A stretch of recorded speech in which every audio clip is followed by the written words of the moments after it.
ഇത് ആ info park face 1 പ്രഖ്യാപിക്കുന്ന സമയത്ത് കൊടും കാടായിരുന്നു, ഭയക്കുന്ന ഒരു സ്ഥലമായിരുന്നു. മനസ്സിലായി, കുറുക്കന്മാരുടെ നാട് എന്നൊക്കെ ആയിരുന്നു കാക്കനാടിനെ കുറിച്ച് പറഞ്ഞുകൊണ്ടിരുന്നത്. മനസ്സിലായി, ഒരു സെൻറ്റ് ഭൂമിക്ക് ഒരു തുച്ഛമായ പൈസയുള്ള സ്ഥലമായിരുന്നു ഒരു 2000 ആ ടൈമിലൊക്കെ.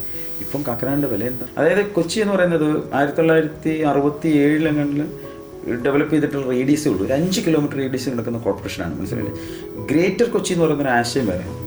ഈ ഗ്രേറ്റർ കൊച്ചി എന്ന് പറഞ്ഞ ആശയം വരുമ്പോൾ അങ്കമാലി കാലടി തൊട്ട് അതിരപ്പള്ളി തൊട്ട് വരെ വരുന്ന ഇങ്ങേ സൈഡിലേക്ക് വരുമ്പോൾ കാക്കനാട് പള്ളിക്കര വരെ, ഇപ്പുറ സൈഡ് വരുമ്പോൾ ചേർത്തല വരെ വരുന്ന ഒരു ഗ്രേറ്റർ കൊച്ചി ഡെവലപ്പ് ചെയ്യണം.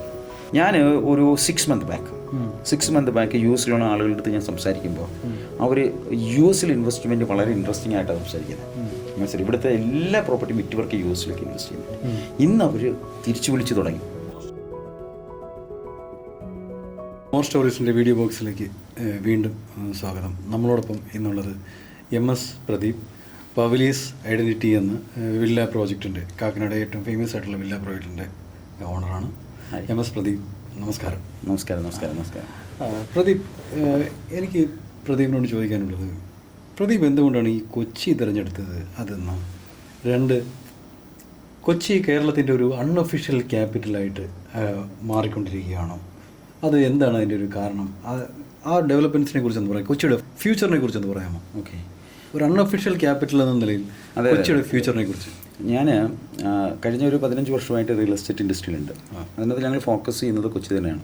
കൊച്ചി തന്നെ ഫോക്കസ് ചെയ്യാൻ ധാരാളം കാരണങ്ങളുണ്ട്. 15 വർഷമായിട്ട് കൊച്ചി തന്നെ ഫോക്കസ് ചെയ്യുന്നു. കൊച്ചി തന്നെയാണ് ഫോക്കസ് ചെയ്യുന്നത്, കംപ്ലീറ്റ്ലി ഫോക്കസ് ചെയ്യുന്നത്. അപ്പം നമ്മൾ കേരളത്തെക്കുറിച്ച് മൊത്തത്തിൽ പഠിച്ചപ്പോൾ കൊച്ചിക്ക് ഒട്ടേറെ പ്രത്യേകതകളുണ്ട് കൊച്ചിയെ സംബന്ധിച്ചിടത്തോളം. കാരണം കൊച്ചി എന്ന് പറയുന്നത് ഒരു പോർട്ട് സിറ്റിയാണ്. പോർട്ട് സിറ്റിയായിട്ട് ഡെവലപ്പ് ചെയ്യാൻ സാധ്യതയുള്ളൊരു സ്ഥലമാണ്. പോർട്ട് സിറ്റി തന്നെയാണ്, എയർപോർട്ടും പോർട്ടും കൂടെ ഉള്ള ഒരു സിറ്റിയാണ്. നമ്മൾ ലോകത്തിൻ്റെ കണക്കുകൂട്ടലെടുക്കുമ്പോൾ ഇപ്പം ദുബായ്, സിംഗപ്പൂർ, ഇത് രണ്ടും പോർട്ട് സിറ്റികളാണ്. അപ്പോൾ ഫ്യൂച്ചറിൽ പോർട്ട് സിറ്റിക്ക് ഡെവലപ്മെൻറ്റ് സാധ്യത വളരെ കൂടുതലാണ്. ഒന്ന്, കേരളത്തിൻ്റെ ടോട്ടൽ GDP നമ്മൾ നോക്കുമ്പോൾ ഇന്ത്യയുടെ കോൺട്രിബ്യൂഷനിലെ 4% കേരളം, ഇന്ത്യയുടെ ടോട്ടൽ GDPയുടെ. ആ 4% ഏറ്റവും കൂടുതൽ സംഭാവന വഹിക്കുന്നത് കൊച്ചിയാണ്. ആ കാരണത്തിലേക്ക് വരാം. ഇങ്ങനെ പലത്. പിന്നെ കേരളത്തിൽ ടോട്ടൽ നോക്കുമ്പോൾ 14 ജില്ലയിലെ 13 ജില്ലയിലും ഡെയിലി മൈഗ്രേഷൻ നടക്കുന്നുണ്ട്, ഡെയിലി ലോക്കൽ മൈഗ്രേഷൻ നടക്കുന്നുണ്ട്. ഇതും കൊച്ചിയാണ്. രണ്ടാമത്, ഈ ഇപ്പോഴത്തെ ഒരു കാലഘട്ടം ഇൻഫർമേഷനിൽ നിന്ന് IT AIയിലേക്ക് വരുന്നു. ആ കാലഘട്ടത്തിൽ ജോബ് ക്രിയേഷനുള്ള സാധ്യത, അതിൻ്റെ സെൻട്രലൈസ്ഡ് സ്പേസ് കൊച്ചിയാണ് കേരളം. അപ്പോൾ ഞാൻ ഓട്ടോമാറ്റിക്കലി കൊച്ചിയിൽ ഫോക്കസ് ചെയ്തപ്പോൾ തന്നെ കാക്കനാടാണ് കൂടുതൽ ഫോക്കസ്. അപ്പോൾ കാക്കനാടിനെ കുറിച്ച് സ്റ്റഡി ചെയ്തു, ഓൾ ഓവർ കൊച്ചിയെക്കുറിച്ച് സ്റ്റഡി ചെയ്തു. അപ്പോൾ നമ്മളിതിൻ്റെ ജിയോഗ്രഫികളെല്ലാം പഠിച്ചപ്പോൾ കൊച്ചിയിൽ വലിയൊരു മാർക്കറ്റ് ഉണ്ട്. കേരളത്തിലെ എല്ലാ വിഭാഗം ആളുകൾക്കും കൊച്ചിയിലേക്ക് വാങ്ങാനുള്ള താല്പര്യമുണ്ട്. നമ്മൾ പ്രധാനപ്പെട്ട 3 സിറ്റികൾ എടുക്കുമ്പോൾ തിരുവനന്തപുരം, മലബാർ, കൊച്ചി നോക്കുമ്പോൾ കൊച്ചിയിൽ വാങ്ങാനുള്ള താല്പര്യമുണ്ട്. ലോക മലയാളികൾക്കെല്ലാം തന്നെ കൊച്ചിയിൽ ഒരു അസറ്റ് ഉണ്ടാവണം എന്നുള്ളൊരു താല്പര്യമുണ്ട്. അതിൻ്റെ കാരണം എന്താ? ആ കാരണത്തിലേക്ക് വരാം. അപ്പോൾ അങ്ങനെ ഒരു പ്രോസസ്സിലേക്ക് വന്നപ്പോഴാണ് നമ്മൾ കൊച്ചിയിലൊരു പ്രോപ്പർട്ടി ഐഡൻറ്റിഫൈ ചെയ്ത് നമ്മുടെ ഫസ്റ്റ് പ്രോജക്റ്റ് ലോഞ്ച് ചെയ്യുമ്പോൾ തന്നെ കൊച്ചി തന്നെ വേണം, അതും ഇൻഫോ പാർക്ക് ബേസ് തന്നെ വേണം, അതും നമ്മുടെ പൊസിഷനിങ് ഒരു പ്രീമിയം പൊസിഷനിങ് തന്നെ വേണം നമ്മൾ ആദ്യം തീരുമാനിച്ചു. അങ്ങനെയാണ് നമ്മൾ ഈ പ്രോജക്റ്റിലേക്ക് എത്തിയത്. അപ്പോൾ കൊച്ചി എന്ന് പറയുന്നത് കേരളത്തിൻ്റെ ഫൈനാൻഷ്യൽ ക്യാപിറ്റലായിട്ട് വേണമെങ്കിൽ നമുക്ക് പറയാം. ഈ കാക്കനാടുമായിട്ട് ബന്ധപ്പെട്ട് റിയൽ എസ്റ്റേറ്റ് നടക്കുന്നുണ്ട്. ഈ റിയൽ എസ്റ്റേറ്റുകാർ കംപ്ലീറ്റ് കൊച്ചിയെ ഫോക്കസ് ചെയ്യുന്നു. അപ്പോൾ നമ്മൾ ഈ പോർട്ട് എന്ന് പറയുമ്പോൾ, പോർട്ട് സിറ്റി എന്ന് പറയുമ്പോൾ ട്രിവാൻഡ്രം ഇപ്പോൾ പോർട്ട് സിറ്റി ആയിട്ട് ആണല്ലോ. വിഴിഞ്ഞം പോർട്ട് വരുന്നു, കൊച്ചിയേക്കാളും വലിയ പോർട്ടാണ് ട്രിവാൻഡ്രത്തുള്ളതെന്ന് പറയുന്നു. എന്നിട്ട് കംപ്ലീറ്റ് റിയൽ എസ്റ്റേറ്റ് ബിസിനസ് എന്തുകൊണ്ടാണ് ഈ കൊച്ചി വരുന്നത്? ഇവിടെ അതിനു വേണ്ടിയൊക്കെയുള്ള ഡെവലപ്മെൻറ്റ് എന്താണ് എല്ലാവർക്കും കൊച്ചിയിലേക്ക് വരാനൊരു ആഗ്രഹം? അത് പറഞ്ഞു, നമ്മളിപ്പോൾ കൊച്ചി മാത്രം റിയൽ എസ്റ്റേറ്റ് നടക്കുന്നു എന്ന് പറഞ്ഞാൽ അത് തെറ്റായിരിക്കും ഫിസിക്കലി. പക്ഷേ റിയൽ എസ്റ്റേറ്റിൻ്റെ സാധ്യത കൂടുതൽ, സെല്ലിങ് സ്പീഡ് കൊച്ചിക്കുണ്ട്. കൊച്ചിക്ക് ഒരു സെല്ലിങ് സ്പീഡുണ്ട്. ഈ സെല്ലിങ് സ്പീഡിൻ്റെ കാര്യം എന്ന് വെച്ചാൽ, ഒന്നാമത്തെ കേസ്, ഞാനിപ്പോൾ ഒരു മാർക്കറ്റ് അനലൈസ് ചെയ്യുമ്പോൾ നമ്മുടെ വില്ലേജുകളിലൊക്കെ അല്ലെങ്കിൽ പഞ്ചായത്ത് വില്ലേജുകളിലൊക്കെ സെയിൽസ് വളരെ കുറവാണ് കേട്ടോ. ഇപ്പോൾ രജിസ്ട്രേഷൻസ് എണ്ണം എടുത്താൽ മതിയല്ലോ. പക്ഷേ തിരുവനന്തപുരം, കൊച്ചി, മലബാർ ഏരിയയിലുള്ള സിറ്റി ബേസ് ചെയ്തുള്ള ലിമിറ്റിൽ ഇപ്പോൾ എല്ലാ ജില്ലാ ആസ്ഥാനങ്ങളിലൊക്കെ കച്ചവടം നടക്കുന്നുണ്ട്. അതിനകത്ത് സ്പീഡ് നോക്കുമ്പോൾ കൊച്ചിക്ക് ഭയങ്കര സ്പീഡ് കൂടുതലാണ്, സെല്ലിംഗ് സ്പീഡ് ഭയങ്കര കൂടുതലാണ്. കാരണം എന്ന് വെച്ച് കഴിഞ്ഞാൽ, ഒന്നാമത്തെ കേസ്, ഈ തിരുവനന്തപുരത്തിനെ സ്ട്രക്ചർ ചെയ്തിരിക്കുന്ന ആ രീതിയിലാണ്, ഒരു ഭരണ കേന്ദ്രം എന്നുള്ള രീതിയിൽ. അപ്പം എംപ്ലോയ്മെൻറ്റ് സ്ട്രക്ചറിൽ നിൽക്കുന്ന ആളുകളൊക്കെ തിരുവനന്തപുരത്ത് കൂടുതലാണ്. എല്ലാവരും ഗവൺമെൻറ് ഒഫീഷ്യൽസ്, എല്ലാ രീതിയിലുള്ള PSC ഗവൺമെൻറ് ഒഫീഷ്യൽസ്. അപ്പോൾ എല്ലാവരുടെ ഒരു ബഡ്ജറ്റ് എന്ന് പറയുന്ന ഒരു റേഞ്ച് ഉണ്ട്, മനസ്സിലായില്ലേ. പിന്നെ ഒരു അപ്പുറത്തെ സൈഡിലേക്ക് തമിഴ്നാട്ടിലേക്ക് എത്തിയിരുന്നു, മനസ്സിലായില്ലേ. അപ്പം ഇങ്ങേറ്റത്തുള്ള മലബാർ, തൃശ്ശൂർ, കോഴിക്കോട്, കാസർഗോഡ് പോലുള്ളവർക്ക് എത്തിപ്പിടിക്കാനുള്ള സാധ്യത കുറവ്, മനസ്സിലായില്ലേ കമ്പനിന്. അപ്പം ഒരു ബിസിനസ്സിനെ ചലിപ്പിക്കണം, സെൻട്രലൈസ് ചെയ്ത് നിൽക്കണമെങ്കിൽ കൊച്ചി ഒരു വലിയ ഒരു മാർക്കറ്റാണ്, ഒരു ഏരിയയുടെ, ഒരു രാജ്യത്തിൻ്റെ അല്ലെങ്കിൽ ഒരു സ്റ്റേറ്റിൻ്റെ സെൻട്രൽ പ്ലേസ്. അപ്പം കേരളത്തിൻ്റെ ഒരു സെൻട്രൽ പ്ലേസ് എന്ന് പറയും. അപ്പം അവിടെ എയർ ആയാലും ശരി, സീ ആണെങ്കിലും ശരി, ആക്സസ് ആണ്. ഒരു പോർട്ട് രണ്ടും ഒരുപോലെ ഉണ്ട് കംപ്ലീറ്റ്ലി. അപ്പോൾ ഈ തിരുവനന്തപുരത്ത് പോർട്ട് വന്നത് ഈ ഇടയ്ക്കാണ് വരുന്നത്. വിഴിഞ്ഞത്തിന് ഞാൻ എക്സ്പ്ലോർ ചെയ്യാൻ പോകുന്നേ ഉള്ളൂ. പക്ഷേ കൊച്ചി ആദ്യ ടൈമിൽ എക്സ്പ്ലോർ ചെയ്തിട്ടുള്ളൊരു കാര്യം, മനസ്സിലായി. ഇന്റർനാഷണൽ പോർട്ടായിട്ട് ഡെവലപ്പ് ചെയ്യാൻ പറ്റുന്ന സാധ്യതയുള്ള സ്ഥലമാണ് എന്ന് പറഞ്ഞാൽ വിഴിഞ്ഞം മോശമാണെന്നല്ല. വിഴിഞ്ഞം രണ്ടാമത് ഇപ്പം കണ്ടെത്തി അതിൻ്റെ ഡെവലപ്മെൻറ്റ് സ്റ്റാർട്ട് ചെയ്യുന്നുള്ളൂ, അതിനെ എക്സ്പ്ലോർ ചെയ്ത് തരുന്നുള്ളൂ. വിഴിഞ്ഞത്തിൻ്റെ സാധ്യത അനുഭവിക്കാൻ പോകുന്ന അപ്പുറത്തെ സൈഡും ശ്രീലങ്ക, തമിഴ്നാട് ഒക്കെ പോലുള്ള ആ പ്രദേശങ്ങളിലേക്കാക്കിയ അല്ലെങ്കിൽ അതിൻ്റെ ഒരു സാധ്യത വരുന്നേ ഉള്ളൂ. അതിൻ്റെ ഒരു മാർക്കറ്റ് സ്പേസ് വരുമല്ലോ. അതിനായ ഡെവലപ്മെൻറ്റ് തിരുവനന്തപുരത്തിന് ഉണ്ടാവും താനും. പക്ഷേ കൊച്ചിയെ സംബന്ധിച്ചിടത്തോളം കൊച്ചിക്ക് വളരെ പ്രത്യേകതകളുണ്ട്. ഒന്ന്, ഞാൻ ഒരു ബേസിക്കലി ഞാൻ പറഞ്ഞു തന്നാൽ, ഈ പോർട്ട് സിറ്റി എന്നത് മാത്രം അല്ല കേരളത്തിനെ സംബന്ധിച്ചിടത്തോളം IT നഗരം. ഇന്ത്യയിൽ തന്നെ ഏറ്റവും നല്ല IT നഗരങ്ങളിൽ ഒന്ന്. ബാംഗ്ലൂരിനേക്കാൾ നല്ലതാണോ? ബാംഗ്ലൂർ ഫിൽഡ് ആയിട്ടുണ്ട്.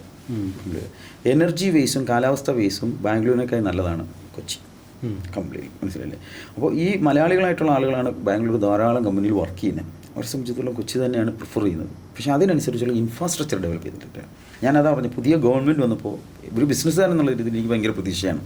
കാരണം അദ്ദേഹത്തിനെ സംബന്ധിച്ചിടത്തോളം അദ്ദേഹം ഫ്യൂച്ചറിസ്റ്റിക്കായിട്ട് സംസാരിച്ച് വന്നൊരു മുഖ്യമന്ത്രി വന്നു. കുറേ പദ്ധതികൾ വരും എന്നൊരു പ്രതീക്ഷയുണ്ട് ഒരു ബിസിനസ്സുകാരനെ സംബന്ധിച്ച്. ആ പ്രതീക്ഷ നമ്മൾ കൊടുക്കേണ്ടത് കേരളത്തിൻ്റെ ഇൻഫ്രാസ്ട്രക്ചർ ലെവലിലാണ്. ഒരു ബിസിനസ്സുകാരനെ സംബന്ധിച്ചിടത്തോളം ഇൻഫ്രാസ്ട്രക്ചർ ഡെവലപ്പ് ചെയ്യണം. റോഡുകൾ, പാലങ്ങൾ, ഗതാഗത സൗകര്യങ്ങളൊക്കെ ഇൻഫ്രാസ്ട്രക്ചർ ഡെവലപ്പ് ചെയ്യണം. ഈ ഇൻഫ്രാസ്ട്രക്ചർ ഡെവലപ്മെൻറ്റ് ഓൾറെഡി ദേശീയ ഗവൺമെൻറ്റിൻ്റെ ഹൈവേ വരുന്നതോടുകൂടി ഇവിടുത്തെ വലിയൊരു വിഭാഗം, മനസ്സിലായി, റോഡ് ഡെവലപ്മെൻറ്റ് വലിയത് നമ്മളൊന്നും യൂസ് ചെയ്തിട്ടില്ല. ഇനി യൂസ് ചെയ്യാൻ പോകുന്നേ ഉള്ളൂ. യഥാർത്ഥത്തിൽ കൊച്ചി ഇനി യൂസ് ചെയ്യാൻ പോകുന്നേ ഉള്ളൂ. കൊച്ചിയുടെ ഏരിയ ഇപ്പം വളരെ ചെറുതാണ്, അത് വലുതായി വരും. അതായത് കൊച്ചി എന്ന് പറയുന്നത് 1967 ഡെവലപ്പ് ചെയ്തിട്ടുള്ള റേഡിയസേ ഉള്ളൂ. ഒരു 5 കിലോമീറ്റർ റേഡിയസ് കിടക്കുന്ന കോർപ്പറേഷനാണ്, മനസ്സിലായില്ലേ. ഗ്രേറ്റർ കൊച്ചി എന്ന് പറയുന്ന ഒരു ആശയം വരണം. ഈ ഗ്രേറ്റർ കൊച്ചി എന്ന് പറഞ്ഞ ആശയം വരുമ്പോൾ അങ്കമാലി കാലടി തൊട്ട് അതിരപ്പള്ളി തൊട്ട് വരെ വരുന്ന ഇങ്ങേ സൈഡിലേക്ക് വരുമ്പോൾ കാക്കനാട് പള്ളിക്കര വരെ, ഇപ്പുറ സൈഡ് വരുമ്പോൾ ചേർത്തല വരെ വരുന്ന ഒരു ഗ്രേറ്റർ കൊച്ചി ഡെവലപ്പ് ചെയ്യണം. ഇത്രയും ഏരിയയിൽ ഒരു റിയൽ എസ്റ്റേറ്റും കൺസ്ട്രക്ഷൻ ഡെവലപ്പ് ചെയ്യപ്പെടും എന്നാണ് പ്രദീപ് പറയുന്നത്. ഒരു 40-50 കിലോമീറ്റർ റേഡിയസ് നമ്മൾ മനസ്സിലാക്കേണ്ടത്. ഹൈദരാബാദ് സിറ്റി എന്ന് പറയുന്നത് 40-50 കിലോമീറ്റർ റേഡിയസ് മേളിലുണ്ട്. ബാംഗ്ലൂർ സിറ്റി എന്ന് പറയുമ്പോൾ അതിക്ക് മേളിലുണ്ട്, മനസ്സിലായി. ചതുരശ്ര കിലോമീറ്റർ 630 ചതുരശ്ര കിലോമീറ്റർ മേളിലുണ്ട് ഹൈദരാബാദ്. ഡൽഹി അതുപോലെ ഉണ്ട്, മനസ്സിലായില്ലേ. കൊച്ചിയെ സംബന്ധിച്ചിടത്തോളം വെറും 5 കിലോമീറ്റർ റേഡിയസിൽ നിൽക്കുകയാണ് കൊച്ചിൻ കോർപ്പറേഷൻ. ഒരു സൈഡിൽ കടലാണ്. അപ്പോൾ അതിൻ്റെ കടലിലോട്ട് ഡെവലപ്മെന്റ് പോകത്തില്ല. അതിൻ്റെ ഗ്രേറ്റർ കൊച്ചി എന്നുള്ള ആശയം വന്നാൽ ഒരു സെൻട്രലൈസ് ചെയ്ത് നമുക്കൊരു ഡ്രെയിനേജ് സിസ്റ്റം കൊണ്ടുവരണം. ഇപ്പം നമ്മളുണ്ട് ഇപ്പോഴത്തെ ഞാൻ മനസ്സിലാക്കുന്ന എൻ്റെതായ ഒരു ഇതിൽ ഇപ്പോൾ കളമശ്ശേരി മുനിസിപ്പാലിറ്റി ഒരു പദ്ധതി ആവിരിച്ചു, ഓടയൊക്കെ ക്ലീൻ ചെയ്യുന്നത്. ഒരു സൈഡിൽ ചെല്ലുമ്പോൾ നിൽക്കുവാണ്, അടുത്ത മുനിസിപ്പാലിറ്റിയുടെ അടുത്ത് തടസ്സമാണ്, മനസ്സിലായില്ലേ. ഇതെല്ലാം ഇങ്ങനെ കിടക്കുവാണല്ലോ, കണക്റ്റഡ് ആണല്ലോ. അപ്പോൾ ഒരു ഗ്രേറ്റർ കൊച്ചിയുടെ കീഴിൽ ഒരു പ്ലാനിങ് ഉണ്ടാവണം. വൃത്തിയുടെ കേസിൽ ക്ലസ്റ്റർ തിരിച്ചുള്ള പ്ലാനിങ് ഉണ്ടാവണം, മനസ്സിലായില്ലേ. കളമശ്ശേരി ഒരു ക്ലസ്റ്ററായിട്ട് തിരിക്കണം, പുതുവൈപ്പിനെ ഒരു ക്ലസ്റ്ററായിട്ട് തിരിക്കണം, ഈ കാക്കനാടിനെ വേറൊരു ക്ലസ്റ്ററായിട്ട് തിരിക്കണം. ഏതൊക്കെ രീതിയിൽ കണക്ട് ചെയ്യണം എന്നുള്ളത് ഒരു ഗ്രേറ്റർ കൊച്ചിയുടെ ഒരു ടൗൺ പ്ലാനിങ്ങിൻ്റെ ഒരു പ്ലാനിങ്ങോട് കൂടി എക്സിക്യൂട്ട് ചെയ്യണം എന്നുള്ളതാണ്. കൊച്ചിക്കാരനായ മുഖ്യമന്ത്രി വന്നപ്പോൾ എനിക്ക് വലിയ പ്രതീക്ഷയാണ്. കൊച്ചിക്കാരനായ മുഖ്യമന്ത്രി വന്നുകൊണ്ട് കൂടുതൽ കാര്യങ്ങൾ ചെയ്യുമെന്നാണ് അദ്ദേഹത്തിൻ്റെ ഒരു ഫ്യൂച്ചറിസ്റ്റിക് വിഷനിൽ ഞാൻ വിശ്വസിക്കുന്നുണ്ട്, മനസ്സിലല്ലേ. ജനങ്ങളും വിശ്വസിച്ചുണ്ട്. അപ്പോൾ ആ രീതിയിൽ നടപ്പിലാക്കും, ആ രീതിയിലൊരു പ്ലാനിങ് ഉണ്ടാവുമെന്ന് വിശ്വസിക്കുന്നു, മനസ്സിലായില്ലേ. പക്ഷേ ഇതിനൊക്കെ ഒരു സിസ്റ്റം ഉണ്ടല്ലോ. നമ്മുടെ കേരളമാണല്ലോ, ഇന്ത്യയാണല്ലോ. നമ്മൾ ഈ കൊച്ചിയുടെ ഇതെല്ലാം പ്രദീപ് പറയുമ്പോഴും ഈ സ്മാർട്ട് സിറ്റിയൊക്കെ വളരെ കൊട്ടിഘോഷിക്കപ്പെട്ട് വന്ന ഒരു പ്രോജക്റ്റാണ്. എന്താ അത് ആ പ്രോജക്റ്റൊക്കെ? അല്ല, ഇത് സ്മാർട്ട് സിറ്റി വരുമ്പോൾ ഇത് ഒരുപാട് ആൾക്കാർക്ക് ജോലി സാധ്യത വരികയും കൊച്ചി മാറിത്തിരികയും. പക്ഷെ ഇപ്പോഴും AK ആന്റണി മുഖ്യമന്ത്രി ആയിരിക്കുന്ന സമയത്ത്, വ്യവസായ വകുപ്പ് മന്ത്രി കുഞ്ഞാലിക്കുട്ടി ആയിരിക്കുന്ന സമയത്ത് 101 ഏക്കറാണ് ഇൻഫോ പാർക്കിന് ആദ്യമായിട്ട് എടുത്തു തുടങ്ങിയത്. ആ 101 ഏക്കർ കഴിഞ്ഞിട്ട് സെക്കൻഡ് ഫേസിലേക്ക് പോയപ്പോൾ 160 ഏക്കറിലേക്ക് വന്നു വീണ്ടും. അപ്പോൾ 160 to 170 ഏക്കർ, ഏകദേശം 300 ഏക്കറോളം കളക്ട് ചെയ്ത്. ആദ്യം 101 ഏക്കർ, രണ്ടാമത് 160 ഏക്കറാണ് കിട്ടിയത്. അത് കഴിഞ്ഞിട്ട് ഇപ്പം ഫേസ് 3ലേക്ക് പോകുന്നത് 300 ഏക്കറാണ് ഇപ്പോൾ കണ്ടെത്തി വെച്ചിരിക്കുന്നത്, കംപ്ലീറ്റ് മനസ്സിലായത് കണ്ടെത്തി വെച്ചിരിക്കുന്നത്. അപ്പം ഇത് സ്റ്റേജ് 1 കഴിഞ്ഞു, സ്റ്റേജ് 2 കഴിഞ്ഞു, സ്റ്റേജ് 3 കഴിഞ്ഞു. സ്റ്റേജ് 1ൻ്റെ ഉപഭോക്താവായിട്ട് ഒരു 1 lakh ജോബ്സോളം വന്നു കഴിഞ്ഞു കൊച്ചിയിൽ, സ്റ്റേജ് 1-ന്റെ 100 ഏക്കർ ഇൻവെസ്റ്റ് ചെയ്തപ്പോൾ, മനസ്സിലല്ലേ. സ്റ്റേജ് 2-ലേക്ക് വീണ്ടും വന്നപ്പോൾ ആ സ്റ്റേജ് 2-ൽ നിന്ന് ഇൻഫോപാർക്ക് ഫേസ് 2-ൽ ധാരാളം കാര്യങ്ങൾ കമ്പനികൾ വന്നുകൊണ്ടിരിക്കുന്നു. ശരിക്കും ഫേസ് 2-ൽ സ്ഥലമില്ലാത്ത രീതിയിൽ വന്നുകൊണ്ടിരിക്കുകയാണ്. അപ്പോൾ അതിൻ്റെ ഉപഭോക്താക്കൾ വരുവാണ്, മനസ്സിലായില്ലേ, കംപ്ലീറ്റ്. അതുകൊണ്ടാണ് സ്റ്റേജ് 3-ലേക്കും സ്റ്റേജ് 4-ലേക്കും പോയിക്കൊണ്ടിരിക്കുന്നത്. അപ്പോൾ അതിൻ്റെ ഒരു മാറ്റം ടോട്ടൽ നമ്മൾ പ്രതീക്ഷിക്കുന്നതിനപ്പുറം കാക്കനാടൻ മാറി. അതായത് കഴിഞ്ഞൊരു 15 ഇത് ആ ഇൻഫോപാർക്ക് ഫേസ് 1 പ്രഖ്യാപിക്കുന്ന സമയത്ത് കൊടും കാടായിരുന്നു, ഭയക്കുന്ന ഒരു സ്ഥലമായിരുന്നു, മനസ്സിലല്ലേ. കുറുക്കന്മാരുടെ നാടെന്നൊക്കെ ആയിരുന്നു കാക്കനാടിനെ കുറിച്ച് പറഞ്ഞുകൊണ്ടിരുന്നത്, മനസ്സിലല്ലേ. ഒരു സെൻറ്റ് ഭൂമിക്ക് ഒരു തുച്ഛമായ പൈസയുള്ള സ്ഥലമായിരുന്നു ഒരു 2000 ആ ടൈമിലൊക്കെ. ഇപ്പം കാക്കനാടിൻ്റെ വില എന്താ, കുതിച്ചു കയറ്റം പോലെയാണ്. കാക്കനാട് മെട്രോ വരുന്നു, വാട്ടർ മെട്രോ വരുന്നു. ഇപ്പോൾ ഒരു 1 ഇയറിനുള്ളിൽ തന്നെ മെട്രോയുടെ പണിയൊക്കെ ഏകദേശം ഒരു 5 സ്റ്റേഷൻ, ഇപ്പം കല്ലൂർ തൊട്ട് കാക്കനാട് വരെയുള്ള മെട്രോ സ്റ്റേഷൻ്റെ പണി വന്നുകൊണ്ടിരിക്കുകയാണ്. വാട്ടർ മെട്രോ കണക്ടിവിറ്റി ആയി, മനസ്സിലായി. സെസ്സിൻ്റെ അവിടെ ഒരു വാട്ടർ മെട്രോ കണക്ടിവിറ്റി ആയി. അതോടൊപ്പം തന്നെ റോഡും കൂടി 4 വരി പാതയിലേക്ക് എല്ലാം ആയിരിക്കുവാണ്, മനസ്സിലായി. ഇടച്ചിറ വരെ റോഡ്, ING ജംഗ്ഷൻ മുതൽ ഇടച്ചിറ വരെയുള്ള റോഡ് 4 വരി പാത ആയിക്കൊണ്ടിരിക്കുകയാണ് കംപ്ലീറ്റ്, ടിങ് ടവർ വരെ. അപ്പം ടിങ് ടവർ എന്ന് പറയുന്നത് യൂസ്ഫുള്ളി സംബന്ധിച്ചിടത്തോളം വലിയ ഇൻവെസ്റ്റ്മെൻറ്റ്, 38 നിലയുള്ള വലിയ ഇൻവെസ്റ്റ്മെൻറ്റ്. അങ്ങനെ ധാരാളം കമ്പനികൾ വന്നുകൊണ്ടിരിക്കുന്നു. അപ്പോൾ ഇതെല്ലാം വരുന്ന ഒരു ഇൻഫ്രാസ്ട്രക്ചർ, പുതിയ ഇൻഫ്രാസ്ട്രക്ചർ പടുത്തുയർത്തിക്കൊണ്ടിരിക്കുകയാണ്.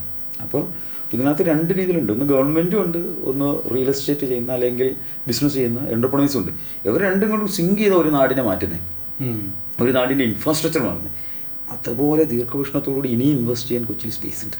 കൊച്ചി ഇൻഫോ പാർക്കിൽ നിന്ന് മാത്രം, മനസ്സിലായി. കൊച്ചി ഇൻഫോ പാർക്കിൽ നിന്ന് മാത്രമുള്ള സോഫ്റ്റ്വെയർ സർവീസ് എക്സ്പോർട്ട്. ഈ എക്സ്പോർട്ട് ചെയ്തിരിക്കുന്നത് ആളുകൾ രാത്രികാല ലൈഫ് ചെയ്തിട്ടുണ്ട്, മനസ്സിലായില്ലേ. നമ്മൾ ഉറങ്ങുമ്പോൾ ഉണർന്നിരുന്ന് വർക്ക് ചെയ്ത ആളുകളാണ് ഈ എക്സ്പോർട്ട് നടത്തിയിരിക്കുന്നത്. അവരിവിടെ കോൺട്രിബ്യൂട്ട് ചെയ്യുവാണ് നമുക്ക് വേണ്ടി. നമ്മുടെ എഞ്ചിനീയറിംഗ് കോളേജ് പഠിച്ചിട്ടുള്ള വിദ്യാർത്ഥികൾ, ടാലൻ്റ് ആയിട്ടുള്ള വിദ്യാർത്ഥികൾ ഇവിടെ ഇരുന്നുകൊണ്ട് ഫേസ്ബുക്കിനും, ഇവിടെ ഇരുന്നുകൊണ്ട് യാഹൂവിനും ഗൂഗിളിനും ആമസോണിനും വേണ്ടി വർക്ക് ചെയ്യുക. വീട്ടിൽ ടെക് കമ്പനിക്ക് വേണ്ടി അവർ രാത്രികാലം മുഴുവൻ ടെക്കിനും വർക്ക് ചെയ്തിട്ട് അവർ രാത്രി 12 മണിക്കും 1 മണിക്കും ചായ കുടിക്കാൻ ഇറങ്ങുമ്പോൾ അവർക്ക് ആ നൈറ്റ് വൈബ്, ഇൻഫ്രാസ്ട്രക്ചർ, അതിനനുസരിച്ച് പോലീസ് സിസ്റ്റം, മനസ്സിലായില്ലേ. ഇവിടെ നമ്മൾ എല്ലാം വേണം. പോലീസുകാർ വൈകുന്നേരം 8 മണിയാകുമ്പോൾ അകത്ത് കയറാനാണ് പറയുന്നത്. അത് അടുത്തൊരു ടോപ്പിക്കാണ്. അതിനകത്ത് പല കാര്യങ്ങളുണ്ട്. അത് വലിയൊരു ടോപ്പിക്കാണ്, മനസ്സിലായില്ല. കാരണം കൊച്ചിയെ സംബന്ധിച്ചിടത്തോളം കൊച്ചിയിൽ ഞാൻ പറഞ്ഞില്ല, എല്ലാ വിഭാഗം ആളുകളും വന്നു ചേരുന്നു എന്നുള്ളതാണ്. കാരണം ഇവിടെ ഒരു ഡെവലപ്മെൻറ്റ് നടന്നപ്പോൾ ഇതൊരു പോർട്ട് സിറ്റി മാത്രമല്ല, ഇതൊരു മെഡിക്കൽ ടൂറിസം സിറ്റി മാത്രമല്ല, പറഞ്ഞു വന്നപ്പോൾ ഇതൊരു ടൂറിസം സിറ്റി മാത്രമല്ല, ഇതൊരു ഫിലിം സിറ്റി മാത്രമല്ല, ഇതൊരു IT സിറ്റി മാത്രമല്ല. ഇതിൻ്റെ സ്കോപ്പ് കിടക്കുന്നുണ്ടോ? ഇത് ഭയങ്കര സ്കോപ്പാണ് കിടക്കുന്നത്. ഒരു ഏരിയയിൽ ഇങ്ങനെ ഇൻഫ്രാസ്ട്രക്ചർ ഡെവലപ്മെൻറ്റ് സിറ്റിയും കൂടിയാണ്. അതെ. അതായത് ഒരു കുടുംബം രക്ഷപ്പെടുമ്പോൾ, ഒരാൾ ഒരു കമ്പനിയിൽ വലിയൊരു ജോബ് കിട്ടുമ്പോൾ, ഞാൻ പറഞ്ഞല്ലോ, അവൻ നല്ലൊരു കാർ വാങ്ങും, അവൻ നല്ലൊരു വില്ല വാങ്ങും, അവൻ തൻ്റെ കുട്ടികളെ മികച്ച വിദ്യാഭ്യാസത്തിലേക്ക് വിടും, അവൻ്റെ കൊച്ചിൻ്റെ ബർത്ത്ഡേക്ക് അവൻ നല്ല കേക്ക് വാങ്ങും, ഡ്രസ്സ് വാങ്ങും. അതല്ലാതെ ടൂറിസ്റ്റ് പോകുമ്പോൾ എല്ലാ വട്ടവും ഇപ്പോൾ ഇൻസ്റ്റാഗ്രാം, ഫേസ്ബുക്ക് ഉള്ളതുകൊണ്ട് അവൻ എപ്പോഴും ഡ്രസ്സ് വാങ്ങിക്കൊണ്ടിരിക്കും. അവൻ എപ്പോഴും പോയി ഫുഡ് ഓർഡർ ചെയ്യുന്ന ഹോട്ടലിൽ കയറും. അപ്പോൾ എവിടെയൊക്കെ സ്പെൻഡിങ് നടക്കുന്നത്? നമ്മുടെ കൺസ്യൂമർ GST കൂടുവാണ്. അതെ, മനസ്സിലായില്ലേ. അതുകൊണ്ടാണ് കൊച്ചിക്ക് ഏറ്റവും കൂടുതൽ GST കോൺട്രിബ്യൂഷൻ ഉണ്ടാകുന്നത്. കൺസ്യൂമർ സ്റ്റേറ്റ് എന്നുള്ള രീതിയിലും കൺസ്യൂമർ ബേസ്, സർവീസ് ബേസ് ചെയ്ത് വേറെ. അപ്പോൾ കൊച്ചിയിലേക്ക് MS പ്രദീപ് പറയുന്നത് കൊച്ചിയിലേക്ക് ആൾക്കാർക്ക് ധൈര്യമായിട്ട് ഇൻവെസ്റ്റ് ചെയ്യാം, റിയൽ എസ്റ്റേറ്റിൽ ഇൻവെസ്റ്റ് ചെയ്യാം. 100% റിയൽ എസ്റ്റേറ്റിലേക്ക് ഇൻവെസ്റ്റ് ചെയ്തില്ലെങ്കിൽ ഏറ്റവും വലിയ നഷ്ടമാണ്. കാരണം ഞാനത് ഒന്നും കൂടി ഞാൻ എടുത്തു പറയട്ടെ. ഞാൻ ഒരു 6 മന്ത് ബാക്ക് US-ലുള്ള ആളുകളുടെ അടുത്ത് ഞാൻ സംസാരിക്കുമ്പോൾ അവർ US-ൽ ഇൻവെസ്റ്റ്മെൻറ്റ് വളരെ ഇൻട്രസ്റ്റിംഗ് ആയിട്ടാണ് സംസാരിക്കുന്നത്, മനസ്സിലായി. ഇവിടുത്തെ എല്ലാ പ്രോപ്പർട്ടിയും വിറ്റുവർക്ക് US-ലേക്ക് ഇൻവെസ്റ്റ് ചെയ്യുന്നുണ്ട്. ഇന്ന് അവർ തിരിച്ചു വിളിച്ചു തുടങ്ങി. ഇന്ന് അവർ അവിടെ ട്രംപിൻ്റെ നിലപാടാണോ എന്ന് നമ്മൾ സംശയിക്കേണ്ടിയിരിക്കുന്നു. കാരണം ട്രംപ് അതൊരു സെക്കൻഡറി ആളുകളായിട്ട് കൺസിഡർ ചെയ്ത് സംസാരിക്കുന്ന സ്റ്റേറ്റ്മെൻറ്റുകൾ ഭയങ്കരമായിട്ട് ഹർട്ട് ചെയ്ത് തുടങ്ങി, മനസ്സിലായില്ലേ. അവിടെ ജീവിക്കുന്ന ആളുകളുടെ അടുത്ത് ഞാൻ വീണ്ടും സംസാരിക്കുമ്പോൾ സാഹചര്യം കൊണ്ട് ജീവിച്ചു പോവാണ്. കുട്ടികൾ, ഇത് കേൾക്കുന്ന ആളുകളുണ്ടാവും, ഇത് കേൾക്കാൻ വേണ്ടി പറയാം. കുട്ടികൾ അവിടെ ജനിച്ച് പഠിച്ചു തുടങ്ങി. അവർ കാരണം നമ്മുടെ 80s-ലും 90s-ലൊക്കെ ആളുകൾ വിഷമിച്ച് അവിടെ ജീവിക്കുകയാണ്. നമുക്കതിനകത്ത് വേറൊരു ടോപ്പിക്കുണ്ട്, വേറൊരു കാര്യമുണ്ട്. എനിക്കത് പേരൻസ് റിട്ടയർ ലൈഫിലേക്ക് ഇങ്ങോട്ടേക്ക് വരണം താല്പര്യം. അതിനകത്ത് വേറൊരു ടോപ്പിക്കുണ്ട്. അതിനകത്ത് ഏറ്റവും ഹൃദ്യമായി മനസ്സിലാക്കേണ്ട ഒരു കേസുണ്ട്. ഇന്ത്യയെ സംബന്ധിച്ചിടത്തോളം ഇന്ത്യക്ക് വലിയ റിലീജിയസ് ഡെപ്തുള്ളൊരു രാജ്യമാണ് ഇന്ത്യ. അത് ഹിന്ദു ആയാലും ക്രിസ്ത്യൻ ആയാലും മുസ്ലിം ആയാലും, മനസ്സിലായില്ലേ. കേരളം സ്പെഷ്യലി വരുമ്പോൾ കേരളത്തിൽ ക്രിസ്ത്യൻ കമ്മ്യൂണിറ്റി, ഹിന്ദു കമ്മ്യൂണിറ്റിയും ഇസ്ലാം കമ്മ്യൂണിറ്റിയൊക്കെ അവരുടെ ഡെത്ത് ടൈമിലൊക്കെ തന്നെ അതിൻ്റെ ഒരു പ്ലേസിംഗ് ഒക്കെ ഉണ്ട്. നമുക്കൊരു ചടങ്ങുണ്ട്, മനസ്സിലായില്ലേ. ഇതെല്ലാം ഒരു ആഫ്റ്റർ 50-ൽ കോളിങ് തുടങ്ങും. ഇതില്ലാത്തൊരവസ്ഥ ഇമോഷണലി അവിടെ അതെല്ലാം സറണ്ടർ ചെയ്ത് ഈ ഭൂമിയിൽ നിന്ന് വിട പറയേണ്ട ഒരു അവസ്ഥയുണ്ട്. Really painful. മനസ്സിലായില്ലേ? ഈ പെയിൻ അവരുള്ളിൽ ഒതുക്കി കഴിയുന്ന ധാരാളം ആളുകൾ മനസ്സ് തുറന്നിൻ്റെ അടുത്ത് സംസാരിച്ചിട്ടുണ്ട്. മനസ്സിലായില്ലേ? പക്ഷേ കുട്ടികൾ അവിടെ ആയിപ്പോയി, ജനിച്ചു പോയി, ആ അബദ്ധം ചെയ്തു പോയി. ഓപ്പർച്യൂണിറ്റി കണ്ടിട്ട് അവിടെ പോയി. പക്ഷേ ഇവിടുത്തെ പ്രോബ്ലം സോൾവ് ചെയ്യാൻ നിൽക്കാൻ പറ്റാതായിപ്പോയി. ഞാൻ മനസ്സിലാക്കുന്നത്, ഞാൻ ലോകത്ത് ഡിഫറെൻറ്റ് കൺട്രീസ് ഞാൻ യാത്ര ചെയ്തിട്ടുണ്ട്. ഞാൻ ചൈന ഡെവലപ്മെൻറ്റ് സ്റ്റാർട്ട് ചെയ്ത സമയത്ത് 2007 ഞാൻ ചൈനയിലെത്തി. 6 വർഷത്തോളം ചൈനയിലുണ്ടായിരുന്നു. അന്ന് ഞാൻ ചൈനയ്ക്കൊപ്പം നിൽക്കാൻ ശ്രമിച്ചിരുന്നു. കംപ്ലീറ്റ്ലി പല ബിസിനസ് തുടങ്ങാൻ നോക്കി. പക്ഷേ ഞാൻ ഏറ്റവും അന്നത്തെ കാലത്ത് ഡിസ്റ്റർബ്ഡ് ആയിട്ടുള്ള, ബിസിനസ് സ്ട്രക്ചർ ആവാത്തുള്ള ഒത്തിരി ഇഷ്യൂസ് ഉള്ള ഒരു പ്ലേസാണ് കേരളം ആയാലും ഇന്ത്യ ആയാലും ബിസിനസ് പരമായിട്ട്. പക്ഷേ ഇവിടെ നിന്ന് ഇഷ്യൂസ് സോൾവ് ചെയ്യാനുണ്ട്, ഒത്തിരി തീർത്തെടുക്കാനുണ്ട്. ഇനി ഇത് ഡെവലപ്പ് ചെയ്യുന്ന സ്റ്റേറ്റാണ്. ആ സ്റ്റേറ്റിനോടൊപ്പം നിന്നാൽ മതി. റിയൽ എസ്റ്റേറ്റിൽ ഡെവലപ്പ് ചെയ്യുന്ന ഏരിയയാണ്. ആ ഡെവലപ്പ് ചെയ്യുന്ന ഏരിയയിലോടൊപ്പം നിന്ന് ഞാൻ ഡെവലപ്മെൻറ്റിന് കോൺട്രിബ്യൂട്ട് ചെയ്താൽ മതി. എൻ്റെ കോൺട്രിബ്യൂഷൻ എന്താണെന്നുള്ളതാണ്.